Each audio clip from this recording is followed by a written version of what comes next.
प्रथम अध्याय 9 सौर विकिरण ऊष्मा संतुलन एवं तापमान। सौर विकिरण ऊष्मा संतुलन एवं तापमान भाग 1 प्रकरण सौर विकिरण। तो आज हम सौर विकिरण के बारे में अध्ययन करेंगे, जिसको हम सूर्य ताप भी कहते हैं। सौर विकिरण को क्या कहते हैं? सूर्य ताप। तो आज हम सौर विकिरण के बारे में अध्ययन करते हैं। पृथ्वी को प्राप्त होने वाली ऊर्जा को आगामी सौर विकिरण या छोटे रूप में सूर्य तप कहते हैं। पृथ्वी को प्राप्त होने वाली ऊर्जा को आगामी सौर विकिरण या छोटे रूप में सूर्य तप कहते हैं। पृथ्वी को ये लघु तरंग दैर्घ्य के रूप में प्राप्त होती हैं। दो तरंग दैर्घ्य होती हैं, लघु तरंग दैर्घ्य और दीर्घ तरंग दैर्घ्य।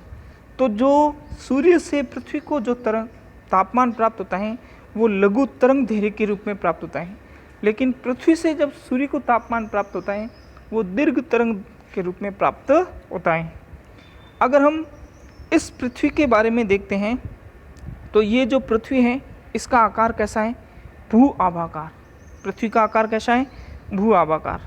पृथ्वी का आकार भू आभाकार होने के कारण पृथ्वी के संपूर्ण पृथ्वी पर तापमान एक जैसा तापमान प्राप्त नहीं होता है। अलग अलग भाग में अलग अलग तापमान प्राप्त होता है। इसका क्या कारण है? इसका प्रमुख कारण है जो ये सूर्य हैं, जो सूर्य से किरणें आती हैं वो पृथ्वी पर सीधी हर जगह सीधी नहीं पड़ती हैं, क्योंकि पृथ्वी का जो आकार है भू आभाकार है, इसलिए सूर्य की किरणें भी सीधी पृथ्वी पर नहीं आती हैं। वो कुछ डिग्री का कोण बनाती हुई अलग अलग भागों में अलग अलग कोण बनाती हुई सूर्य के पृथ्वी के पास में वो किरणें पहुंचती हैं। इसलिए पृथ्वी के ऊपर विभिन्न भागों में अलग अलग भागों में तापमान भी अलग अलग पाया जाता है।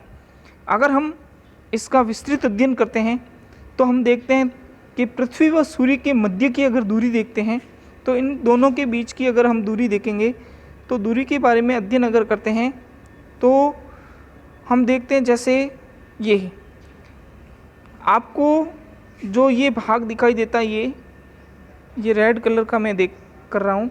ये पृथ्वी इस प्रकार से सूर्य के चारों ओर घूमती है। पृथ्वी की दो प्रकार की गति हैं। एक अपने स्तर पे घूमती है, अपने जो घूर्णन गति होती है। एक होती है सूर्य के चारों ओर गति करती हैं, जो वार्षिक गति और दैनिक गति। जो दैनिक गति है वो अपने घूर्णन पे गति करती है और सूर्य के चारों ओर गति करती है वो वार्षिक गति के नाम से जाना जाता है, जैसे परिक्रमण, परिभ्रमण। इस प्रकार से पृथ्वी की दो गतियाँ हैं। तो जब पृथ्वी सूर्य के चारों ओर चक्कर लगाती हैं तो एक बार सूर्य से सर्वाधिक दूरी पर पहुंचती हैं, एक बार सूर्य के सबसे नज़दीक स्थिति पे पहुंचती हैं। अब ये जब सूर्य के नज़दीक होगी तो उसमें पृथ्वी को तापमान अधिक प्राप्त होगा, और जब सूर्य से दूर होगी तो पृथ्वी को तापमान कम प्राप्त होता है।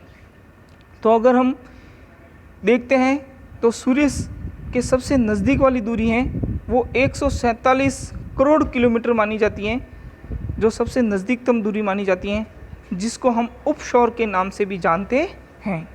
फिर पृथ्वी घूमती हुई जब पहुंचती है, ये लगभग 3 जनवरी को ये समय आता है जो सूर्य के बहुत नज़दीक पृथ्वी पहुंचती है, वो 3 जनवरी को पहुंचती है। जो सबसे अधिक तापमान सूर्य से प्राप्त होता है पृथ्वी को 3 जनवरी को। अगर हम देखते हैं कि जुलाई के अंदर हैं वो सूर्य से पृथ्वी बहुत दूरी पे चली जाती हैं, उसकी दूरी हो जाती है लगभग 152 करोड़ किलोमीटर इसकी दूरी हो जाती है। जो जुलाई के अंदर आता है, ये 4 जुलाई के आसपास में ये आता है, जिसमें सूर्य से सबसे कम तापमान पृथ्वी को प्राप्त होता है, जिसको हम अपसौर के नाम से भी जानते हैं।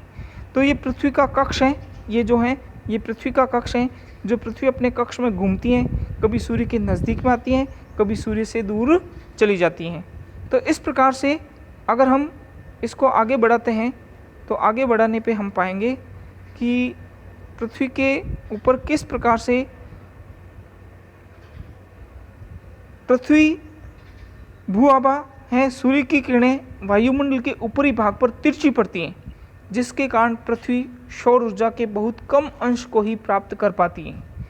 पृथ्वी औसत रूप से वायुमंडल की ऊपरी सतह पर 1.94 कैलोरी प्रति वर्ग सेंटीमीटर प्रति मिनट ऊर्जा प्राप्त करती हैं। वायुमंडल की ऊपरी सतह पर प्राप्त होने वाली ऊर्जा में प्रतिवर्ष थोड़ा परिवर्तन होता है और यह परिवर्तन पृथ्वी एवं सूर्य के बीच की दूरी में अंतर के कारण होता है। सूर्य के चारों ओर परिक्रमण के दौरान पृथ्वी 4 जुलाई को सूर्य से सबसे दूर और 15 करोड़ 20 लाख किलोमीटर दूरी पर जाती है। सबसे दूर कितना है? 15 करोड़ 20 लाख किलोमीटर दूर चली जाती है, जो 4 जुलाई को है। पृथ्वी की इस स्थिति को अपसौर के नाम से जानते हैं। इसी प्रकार 3 जनवरी को पृथ्वी सूर्य के सबसे निकट आती है, जो 14 करोड़ 70 लाख किलोमीटर दूरी पर स्थित होती है। इस स्थिति को उपसौर के नाम से जाना जाता है। इसलिए पृथ्वी द्वारा प्राप्त वार्षिक तापमान 3 जनवरी को 4 जुलाई की अपेक्षा अधिक होता है, अर्थात 3 जनवरी को तापमान अधिक प्राप्त होता है सूर्य से पृथ्वी को। इसका प्रमुख कारण क्या है? 3 जनवरी को सर्दी होती है, इसका प्रमुख क्या कारण है? इसमें स्थल व एवं समुद्र का वितरण वायुमंडल परिसंचरण के द्वारा कम हो जाता है। यही कारण है कि सूर्य तप की यह भिन्नता पृथ्वी की सतह पर होने वाले प्रतिदिन के मौसम परिवर्तन पर अधिक प्रभाव नहीं डाल पाती है। अगर हम देखते हैं तो 3 जनवरी को अगर भारत के अंदर देखते हैं तो सर्दी होती है, लेकिन वार्षिक तापमान सबसे अधिक पृथ्वी को 3 जनवरी को प्राप्त होता है। तो इसका कारण क्या है कि सूर्य के नज़दीक और दूर का कोई इतना अंतर नहीं पड़ता है। वायुमंडल के कारण, जो वायुमंडल के अंदर जितने भी विभिन्न प्रकार के कारक पाए जाते हैं जो तापमान को प्रभावित करते हैं, उनका प्रभाव अधिक होता है। सूर्य के नज़दीक और दूर का प्रभाव अधिक नहीं पड़ता है, जिसके कारण से 3 जनवरी को सर्दी होती है और 4 जुलाई को अधिक गर्मी होती है। जबकि 4 जुलाई को सूर्य के सबसे नज़दीक पृथ्वी पहुंचती है और 3 जनवरी को 4 जुलाई को सूर्य से सबसे दूर पृथ्वी चली जाती है और 3 जनवरी को सूर्य के सबसे निकटतम पृथ्वी पहुंच जाती है। इस प्रकार इसको आगे बढ़ाते हैं तो पृथ्वी की सतह पर सूर्य ताप में भिन्नता के क्या कारण हैं? तो प्रमुख कारण है, अगर उस कारण को हम देखते हैं तो सूर्य ताप की तीव्रता की मात्रा में प्रतिदिन, हर मौसम और प्रतिवर्ष परिवर्तन होता रहता है। इसके प्रमुख कारण है, सबसे पहला प्रमुख कारण है पृथ्वी का अपने अक्ष पर घूमना। पृथ्वी अपने अक्ष पर घूमती है, उस कारण से भी सूर्य ताप में भिन्नता पाई जाती है। जो भाग सूर्य के सामने आता है वहाँ पे सूर्य का तापमान अधिक हो जाता है और जो सूर्य के सामने नहीं होता, विपरीत दिशा में होता है, तापमान कम हो जाता है। सूर्य से किरणों का नतीन कोण, जो पृथ्वी और सूर्य से जो किरणें पृथ्वी तक पहुँचती हैं, उनका कोण किस प्रकार से बनता है? जहाँ 90 डिग्री का कोण बनेगा वहाँ पे सर्वाधिक तापमान होगा और जैसे जैसे 90 डिग्री से ऊपर बढ़ते जाएंगे वैसे वैसे तापमान में कमी आती जाएगी। तीसरा बिंदु आता है दिन की अवधि। दिन की अवधि देखते हैं, जहाँ सर्वाधिक दिन की अवधि होती है वहाँ पे तापमान अधिक होता है और जहाँ पे दिन की अवधि कम होती है वहाँ तापमान कम हो जाता है। चौथा बिंदु देखते हैं तो वायुमंडल की पारदर्शिता। जहाँ पे वायुमंडल साफ स्वच्छ होता है, पारदर्शिता होती है, वहाँ तापमान सीधा आता है। सूर्य की किरणें सीधी पृथ्वी तक पहुँचती हैं, सूर्य की किरणें का परावर्तन नहीं होता है, इस कारण से तापमान अधिक हो जाता है। और जहाँ वायुमंडल की पारदर्शिता नहीं होती है, बादल होते हैं, जल वाष्प की मात्रा अधिक होती है, वहाँ तापमान कम होता है। और पांचवा बिंदु अगर देखते हैं तो स्थल विन्यास। स्थल विन्यास वहाँ का स्थल भाग है वो कैसा है? समुद्री के आसपास का किनारा है, पहाड़ों के आसपास का क्षेत्र है या समतल मैदान है, रेगिस्तान है, उस आधार पर तापमान अलग अलग भागों में अलग अलग तरह के तापमान पाया जाता है। परंतु अंतिम जो 2 कारक हैं, उन 2 कारकों का प्रभाव अधिक कम पड़ता है, अधिक नहीं होता है। अगर हम इसका अध्ययन करते हैं तो हम देखते हैं ये पृथ्वी है और पृथ्वी को हम अलग अलग भागों में बांटते हैं, उसके उत्तरायण और दक्षिणायन के आधार पर हम देखते हैं। तो पृथ्वी को जैसे ये जो 0 डिग्री रेखा है आपके सामने ये प्रस्तुत की गई है 0 डिग्री, इसको हम विषुवत वृत्त के नाम से जानते हैं। इसके पृथ्वी को ये जो रेखा है बराबर 2 भागों में विभाजित करती हैं और इनके मध्य से ये रेखा गुजरती है। यहाँ पे सूर्य की लगभग सीधी किरणें पड़ती हैं विषुवत रेखा पर। अगर हम इसके ऊपर जाते हैं, उत्तर की ओर जाते हैं, तो जो 23.5 डिग्री उत्तरी अक्षांश के नाम से जानते हैं, इसको हम कर्क रेखा कहते हैं। कर्क रेखा पे जैसे ऊपर की ओर जाएंगे तो सूर्य से आने वाली जो किरणें हैं उसका कोण जो है वो 90 डिग्री से अधिक होता जाएगा। इसके कारण तापमान में भी कमी आती जाएगी। इसी प्रकार अगर विषुवत रेखा के दक्षिण की ओर जाते हैं, जो 23.5 डिग्री मकर रेखा के नाम से जानते हैं, इसमें अगर कोण देखते हैं, सूर्य से आने वाले किरणों का कोण बनता है वो लगभग 43 डिग्री का कोण बनता है, जिसके कारण यहाँ पे भी सूर्य का तापमान कम होता जाएगा। इसी प्रकार जैसे जैसे हम कर्क रेखा से उत्तर में और मकर रेखा के उत्तर की ओर जाते हैं या कर्क रेखा की उत्तर की ओर जाते हैं, तो एक ये आपको देखता है, इसके ऊपर वाला भाग उत्तरी गोलार्ध और ये नीचे वाला भाग है वो दक्षिणी गोलार्ध। तो उत्तरी गोलार्ध और दक्षिणी गोलार्ध में सूर्य की किरणें और अधिक तिरछी हो जाती हैं और उसका तापमान और अधिक कम होता जाता है। तो जो भाग सूर्य के सामने आता है उसमें तापमान अधिक होता है, जो भाग सूर्य की विपरीत दिशा में होता है उसका तापमान कम होता जाता है। तो जिस प्रकार हम कह सकते हैं कि विषुवत रेखा के ऊपर अगर कोण बनता है, जो पृथ्वी घूमती है सूर्य के चारों ओर परिक्रमा करती हैं, उसका जो रास्ता है वह 67.5 डिग्री का कोण बनाती है। तो पृथ्वी से आने वाली सूर्य से आने वाली जो किरणें हैं वो 67.5 डिग्री का कोण बनाते हुए ये इसी प्रकार इसके ऊपर वाले भाग में देखते हैं तो ये 90 डिग्री का कोण बनाते हैं, फिर 47 डिग्री का कोण बनती है, और ध्रुव के अंदर जाते हैं तो 23.5 डिग्री का कोण बनता है, और इसी प्रकार दक्षिणी ध्रुव में जाते हैं तो 0 डिग्री का कोण बनता है।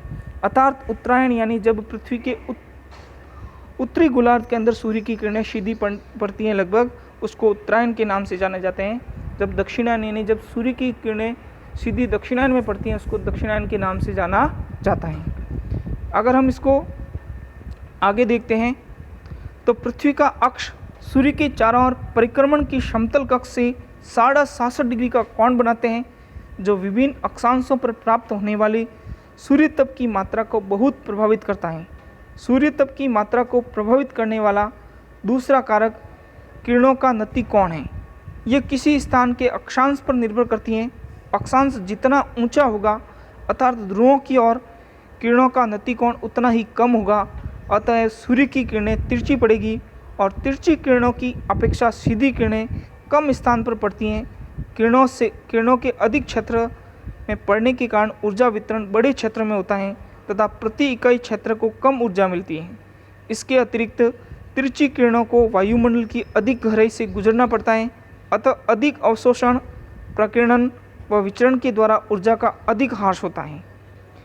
इस प्रकार से हम देख सकते हैं कि पृथ्वी को जो अलग अलग भागों में बांटा गया है उसका अलग अलग भागों में अध्ययन करते हैं। जैसे अभी मैंने बताया पृथ्वी के मध्य से 0 डिग्री की रेखा गुजरती है, उसको हम भूमध्य रेखा कहते हैं। तो भूमध्य रेखा के उत्तर और दक्षिण में जो कर्क रेखा के नीचे वाला भाग और मकर रेखा के ऊपर वाला भाग, इन दोनों के मध्य है, वहाँ सूर्य का तापमान अधिक होता है, इसलिए उष्ण कटिबंध क्षेत्र इसको कहा जाता है। क्या कहा जाता है? उष्ण कटिबंध क्षेत्र। उसी प्रकार ये 23.5 डिग्री ये रेखा मानी गई है, इसको कर्क रेखा कहा जाता है, और ये 23.5 डिग्री दक्षिणी अक्षांश में ये मकर रेखा कहा जाता है। इन दोनों के बीच में ये जो वातावरण पाया जाता है वो समशीतोष्ण कटिबंध है। इसको हम समशीतोष्ण कटिबंध के नाम से जानते हैं, क्योंकि सूर्य की किरणें यहाँ तिरछी हो जाती हैं, जिसके कारण से तापमान में कमी आ जाती है और समशीतोष्ण के नाम से जानते हैं।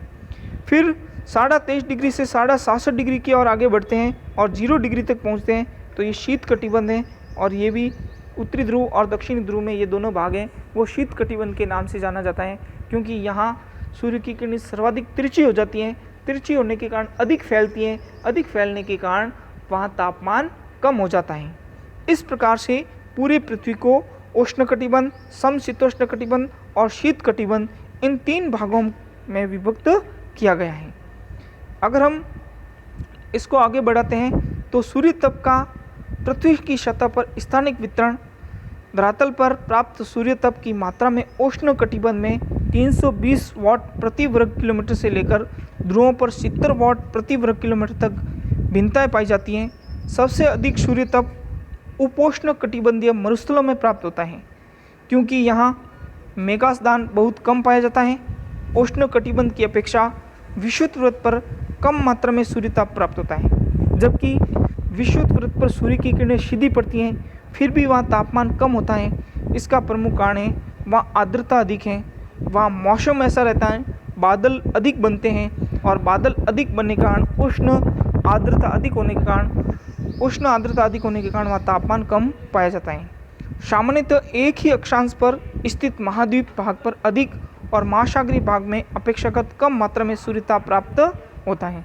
महाद्वीप यानी धरातल का भाग होता है, वो सूर्य की किरणों को अवशोषित नहीं कर पाता है, सूर्य की किरणों को परावर्तित नहीं कर पाता है, इसलिए महाद्वीप में अधिक तापमान होता है। उसी प्रकार अक्षांश वही है, इस एक ही अक्षांश पर स्थित होते हैं। और महासागरीय भाग होते हैं, वो पानी के कारण सूर्य की किरणें हैं वो परावर्तित हो जाती हैं, परावर्तित होकर वापस अंतरिक्ष में चली जाती हैं, इसलिए वहाँ का तापमान कम पाया जाता है। तो समुद्र के आसपास तापमान कम होता है और जो मैदान और जहाँ समुद्र नहीं होते हैं वहाँ तापमान अधिक पाया जाता है।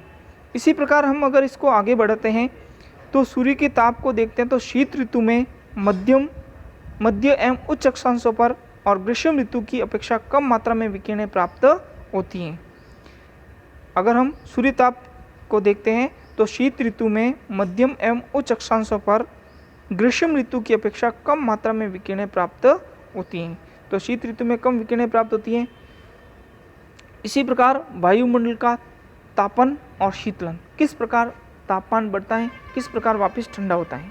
वायुमंडल के गर्म और ठंडा होने के अनेक तरीके हैं। प्रवेशी सौर विकिरण से गर्म होने के बाद पृथ्वी की सतह के निकट स्थित वायुमंडलीय परतों में दीर्घ तरंगों के रूप में ताप का संचरण करती हैं। पृथ्वी के संपर्क में आने वाली वायु धीरे धीरे गर्म होती है। निचली परतों के संपर्क में आने वाली वायुमंडल की ऊपरी परत भी गर्म हो जाती है। इस प्रक्रिया को चालन कहा जाता है। चालन तभी होता है जब असमान तापमान वाले दो पिंड एक दूसरे के संपर्क में आते हैं और गर्म पिंड से ठंडे पिंड की ओर ऊर्जा का प्रवाह चलता है। ऊर्जा का स्थानांतरण तब तक होता रहता है जब तक दोनों पिंडों का तापमान एक समान नहीं होता है। उनमें संपर्क टूटता नहीं है। वायुमंडल की निचली परतों को गर्म करने में चालन महत्वपूर्ण स्थिति है। तो चालन किसे कहते हैं? एक पिंड ठंडा होता है, एक पिंड गर्म होता है। जब गर्म पिंड ठंडा पिंड के पास आता है तो उसका जो ऊष्मा होती है, उसका तापमान होता है, वो ठंडे पिंड को देने लगता है। जब दोनों समान रूप से गर्म नहीं हो जाए या दोनों समान रूप से ठंडे नहीं हो जाए तब तक वो एक दूसरे के अंदर ऊष्माएं चलती रहती हैं। इसको हम चालन के नाम से जानते हैं। इस प्रकार से पृथ्वी के संपर्क में आई वायु गर्म होकर धाराओं के रूप में लंबवत उड़ती हैं और वायुमंडल में ताप का संचरण करती हैं। वायुमंडल के लंबवत तापमान की यह प्रक्रिया संवहन कहलाती है और ऊर्जा के स्थानांतरण का यह प्रकार केवल क्षोभ मंडल तक ही सीमित रहता है। वायुमंडल के क्षैतिज संचलन से होने वाला ताप का स्थानांतरण अभिवहन कहलाता है। लंबवत संचलन की अपेक्षा वायु का क्षैतिज संचलन सापेक्षिक रूप से अधिक महत्वपूर्ण होता है। मध्य अक्षांशों में दैनिक मौसम में आने वाली विभिन्नताएं केवल अभिवहन के कारण होती हैं। उष्ण कटिबंधीय प्रदेशों में विशेषतः उत्तरी भाग में गर्मियों में चलने वाली स्थानीय पवन लू इसी अभिवहन का ही परिणाम होता है। इसी प्रकार पृथ्वी द्वारा प्राप्त प्रवेशी और सौर विकिरण जो लघु तरंग के रूप में होती हैं, पृथ्वी की सतह को गर्म करती हैं। पृथ्वी स्वयं गर्म होने के बाद एक विकिरण पिंड बन जाती है और वायुमंडल में दीर्घ तरंगों के रूप में ऊर्जा का विकिरण करने लगता है। यह ऊर्जा वायुमंडल को नीचे से गर्म करती है। इस प्रक्रिया को पार्थिव विकिरण कहा जाता है। दीर्घ तरंग दैर्घ्य विकिरण वायुमंडलीय गैस मुख्यतः कार्बन डाइऑक्साइड एवं अन्य ग्रीन हाउस गैसों द्वारा अवशोषित कर लिया जाता है। इस प्रकार वायुमंडल पार्थिव विकिरण द्वारा अप्रत्यक्ष रूप से गर्म होता है, न कि सीधा सूर्य ताप से। तदुपरांत वायुमंडल प्रकीर्णन द्वारा ताप को अंतरिक्ष में संचरित कर देता है। इस प्रकार पृथ्वी की सतह एवं वायुमंडल का ताप स्थिर रहता है। अगर बौद्ध प्रश्न के बारे में बात करते हैं तो पहला प्रश्न है, पृथ्वी का आकार कैसा है? तो पृथ्वी का आकार भू आभा है। सूर्य तप पृथ्वी को किस रूप में प्राप्त होता है? लघु तरंग दैर्घ्य के रूप में। अपसौर किसे कहते हैं? सूर्य से पृथ्वी की अधिकतम दूरी अपसौर कहा जाती है। उपसौर किसे कहते हैं? सूर्य से पृथ्वी की न्यूनतम दूरी उपसौर कहा जाता है। पार्थिव विकिरण किसे कहा जाता है? पृथ्वी से निकलने वाली दीर्घ तरंग वायुमंडल को नीचे से गर्म करती है, उसे पार्थिव विकिरण कहा जाता है। बोध प्रश्न, अक्षांश और पृथ्वी के अक्ष का झुकाव किस प्रकार पृथ्वी की सतह पर प्राप्त होने वाली विकिरण की मात्रा को प्रभावित करता है?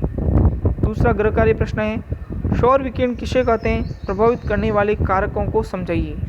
इस प्रकार से बोध प्रश्न और गृह कार्य ये दोनों आपको किस में करने हैं?